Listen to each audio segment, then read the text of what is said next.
الرحمن الرحيم الحمد لله رب العالمين والصلاة والسلام على سيدنا رسول الله. There are two types of divorce, explicit and implicit. The divorce is a statement, a pronunciation. Explicit divorce is one that is a statement that can only mean divorce. And just like in the rules of blasphemy, he doesn't need the intention. Implicit divorce is something that could mean divorce, but not explicitly. Like for him to say, go back to your family, cover yourself in front of me. Assalamu alayki, you are forbidden for me, or something like that. If he said anything like that with the intention of divorce, then it's a divorce. Explicit divorce does not need an intention. Implicit divorce is every expression that possibly means divorce or could mean something else. Then it needs an intention. There's two types of women in the issue of divorce. The divorce of one type could either be proper or improper. Those are the menstruating women. A menstruating woman is a woman who has menstruated at least once in her life and has yet to reach the age of menopause. So she's ha'il, a menstruating woman. In the rules of divorce, there are some women that divorcing them would be done properly or improperly, and those are the menstruating women. Then there are women who are not menstruating women. There's different types of those. So divorcing them doesn't have the same rules of being done properly or improperly. When we say here properly or improperly, the Arabic is Sunni and Bid'i. Sunnah here does not mean that the divorce is Sunnah. It means that the divorce is done in accordance with the Sunnah. So that's why I'm calling it proper. And bid'i means that it is not done in accordance with the sunnah. So I'm calling it improper. He might divorce her properly or improperly, but important is that the divorce is valid, even if it was done improperly, not in accordance with the sunnah. The proper divorce is to pronounce the divorce during a purity time, a non-menstruating time. Not only is she not menstruating, but also they did not have sexual intercourse during this non-menstruating time. So if he divorces her in this interval of time, she's not menstruating, and he didn't have sexual intercourse with her during this time of her not menstruating, if he divorced her here, then this is a divorce that is in compliance with the sunnah. So he divorced her properly.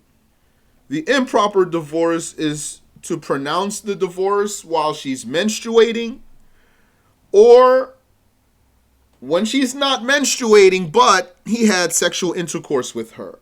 So if he had sexual intercourse with her since the last time she menstruated, he can't divorce her. It's not permissible. It would not be proper. It's haram. It wouldn't be done properly. It would be valid, but it wouldn't be done properly. So then he has to wait for what? For her menses to come on, and he still can't divorce her. And then it has to go off. And then if he wants to divorce her, he does not have sexual intercourse with her. And he divorces her in a non-menstruating time when there was no sexual intercourse. There is no proper or improper divorce in the other type. The other type is not the menstruating woman. There are four of them: the girl, the menopausal woman, the pregnant woman, and the divorced woman with whom one has not consummated. Meaning, if he married a woman, even if she's a menstruating woman, but he has yet to consummate the marriage with her, then he can divorce her at any time. And all these women, he can divorce them at any time. That's the meaning of that there's no proper or improper divorce for them. That's not saying what's the judgment of that divorce, whether it's recommended or if it's disliked, but it's not haram. The free person has 3 divorces. The freeman. The slave has 2. And it's valid to make an exception from the divorces when the exception is connected to the statement. Like if he said, my wife is divorced 3 times except 2. Or twice except once. It's valid to do that as long as the exception is connected. So he can't bring the exception the next day, for example, or in any way that is considered that it's disconnected. If he coughed, or if he had to catch his breath, or something like that, it's still connected. That's not considered disconnected normally. Meaning when you just talk to someone and then he pauses to take a breath and then he continues talking, you don't consider that his speech is disconnected or it's new speech. And it is valid to make the divorce dependent on something. You can make it conditional. It's valid to make the divorce conditional. That means you're divorced if this happens. You're divorced when that happens. So it's valid for him to make the divorce dependent on a condition, or just to make the divorce conditional. Like if he said, if you leave the house, you are divorced. If you talk to fulan, you are divorced. Divorce does not occur before marriage because he does not own that right. So one cannot spend money that he doesn't have. How can one spend money that he doesn't have? How can one sell what he does not own? He cannot divorce a woman that he has not married. And there are 4 men whose divorce is invalid. The child, the insane, the sleeping person, and the compelled. All of those, if they uttered the divorce, it's not valid. The child and the insane because they're not allowed to spend. They are restricted from dealing. The child and the insane are restricted from dealing. But not the one who's insane because he got drunk on purpose. Not that one. And the sleeping person, his divorce is not valid because his mind is gone.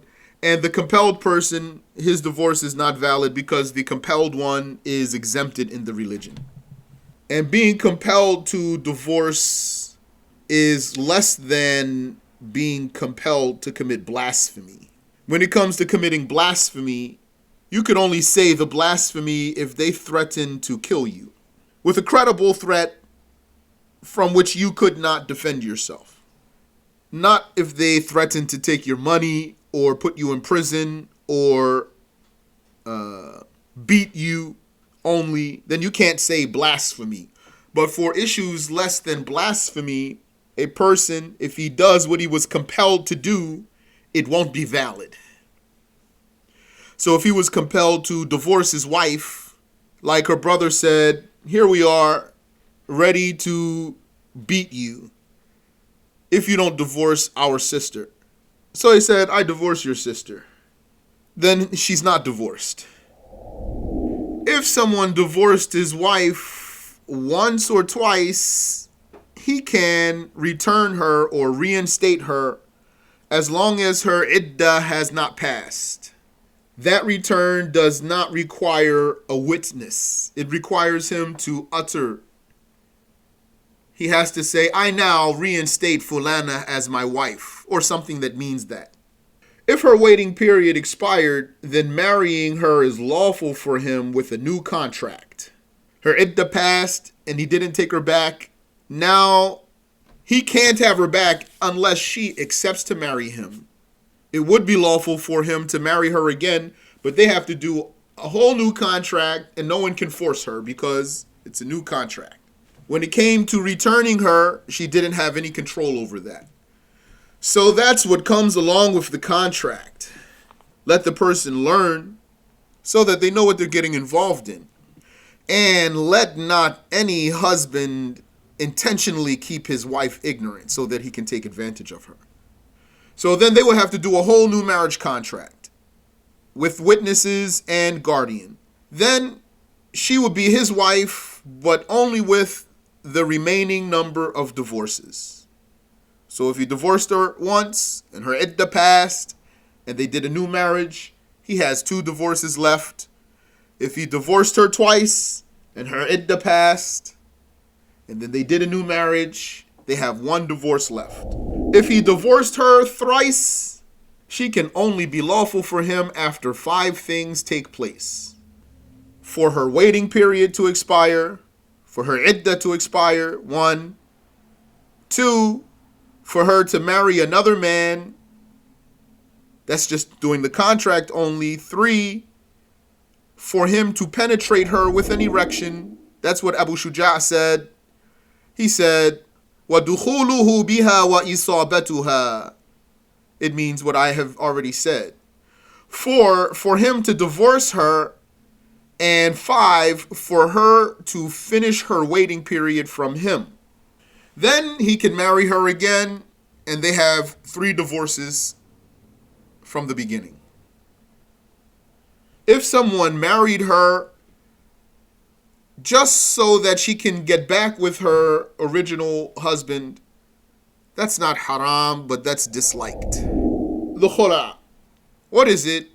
It is, according to the strong saying in the Shafi'i school, a divorce, but it's a specialized divorce. According to another saying in the Shafi'i school, it is not a divorce. It is a breach of the marriage. Then if you're confused, how would it not be a divorce if it's a breach of the marriage? The answer is, there are several ways that a marriage could be breached, and divorce is merely one of them. Doesn't apostasy breach the marriage? Yes. Also, other matters could breach a marriage, and they are not divorce. And so, according to some, khula is one of those things that can breach a marriage other than a divorce. What's the difference then? We'll see, inshallah. But according to the strong saying, it is a divorce. And it is for her to pay to be released.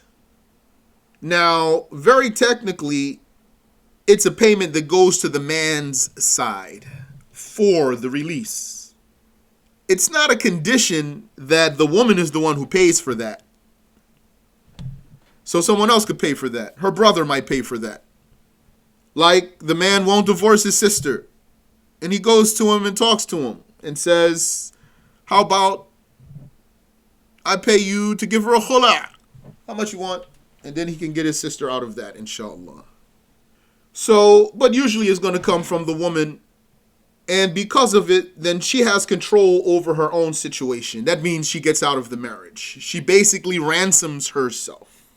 She pays a ransom for herself to be released. She cannot be returned to the marriage except by doing a new marriage. That was the benefit of her paying. How is it he would be able to return her? And she paid too. But they can do a new marriage. And she does have an iddah. And she does have a normal iddah. That's the answer to 2 questions. Does the woman who gets a khula have an iddah? Absolutely. Yani, if the marriage was consummated. And is it a regular iddah like any other iddah? Absolutely. So what about what the Wahhabis do where they get money from the woman for khula and tell her that she only has a month for iddah, and then another one marries her, and then he takes her money for khula, and then she's out for a month, and then another one marries her? Well, that speaks for itself. Subhanallah wa bihamdi. So she can't be returned if they do khula And the way to say it is for him to say to her, for example, give me such and such amount for khula, and then she accepts. Or she says to him, I'll pay you this much for khula, and he accepts. So he can't bring her back, but he can marry her again. Does he have to wait for her iddah to expire? No, he does not have to wait for her iddah to expire. He's the only one who can marry her during her iddah, but they have to do a whole marriage contract with guardian and everything. Because he's the one who put her into the iddah, he's the only one who can marry her during that time. If she doesn't accept, then he can't. But what if they did? Do they have any divorces left or not? That's where the difference, the benefit of the difference appears between the scholars of the Shafi'i school. So if you go by the saying that it is a divorce and that is the strong saying, then when you remarry her, you have 2 divorces left. And if you go by the saying that it was not a divorce, then when you remarry her, you still have 3 divorces. And it is permissible to do the khula in purity and menstruation because she pays for that. It's not permissible for him to divorce her during the menstruation, nor during the purity time in which they had sexual intercourse. But they can do the khula at any time because she's paying for that.